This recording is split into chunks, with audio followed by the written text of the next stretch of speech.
नमस्ते ईश्वर और हमारे उद्धारकर्ता यीशु मसीह के अनुयायियों और जो लोग अधिक जानना चाहते हैं। आज मेरे पास आपके साथ शेयर करने के लिए एक अद्भुत कहानी है। ये बुक ऑफ मॉर्मन से न्याय, भविष्यवाणी और रहस्य उद्घाटन की एक कहानी है। तो सब्सक्राइब बटन दबाइए और चलिए शुरू करते हैं। देखो, अब ऐसा हुआ कि जब नीफई ने ये शब्द कहे तो उनके बीच में से कुछ लोग दौड़कर न्याय आसन पर गए।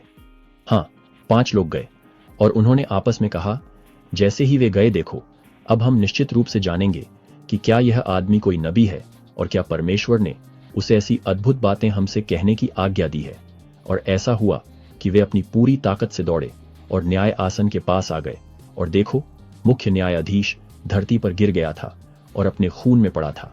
और अब देखो, जब उन्होंने यह देखा तो वे बहुत ही आश्चर्यचकित हुए, इतना कि वे धरती पर गिर पड़े, क्योंकि उन्होंने उन शब्दों पर विश्वास नहीं किया था जो नीफई ने मुख्य न्यायाधीश के बारे में कहे थे। अब जैसे ही न्यायाधीश की हत्या हुई थी, उसके भाई ने चुपके से उसे छुरा घोंप दिया था और वह भाग गया। और नौकर दौड़कर लोगों को बताने गए और उनके बीच हत्या का शोर मचा दिया। और देखो, लोग न्याय आसन के स्थान पर इकट्ठा हो गए। और देखो, वे उन 5 लोगों को देखकर आश्चर्यचकित हुए जो धरती पर गिर पड़े थे। और ऐसा हुआ कि उन्होंने उन्हें पकड़ लिया और उन्हें बांधकर जेल में डाल दिया। और ऐसा हुआ कि न्यायाधीशों ने चाहा कि उन्हें लाया जाए और उन्हें लाया गया।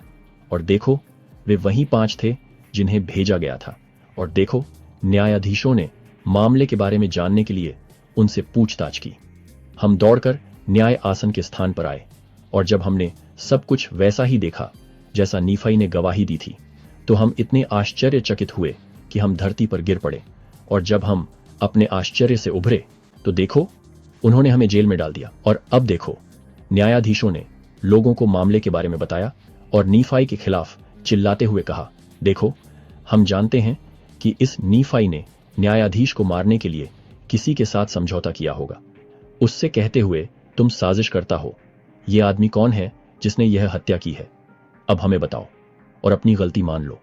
लेकिन नीफई ने उनसे कहा, हे मूर्खों, हे कठोर हृदय वालों, हे अंधे और हे हठी लोगों, क्या तुम जानते हो कि प्रभु तुम्हारा परमेश्वर कब तक तुम्हें अपने पाप के इस मार्ग पर चलने देगा?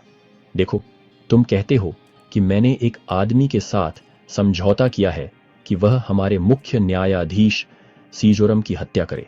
लेकिन देखो, मैं तुमसे कहता हूं, ऐसा इसलिए है क्योंकि मैंने तुम्हें गवाही दी है ताकि तुम इस बात के बारे में जान सको। देखो, मैं तुमसे कहता हूं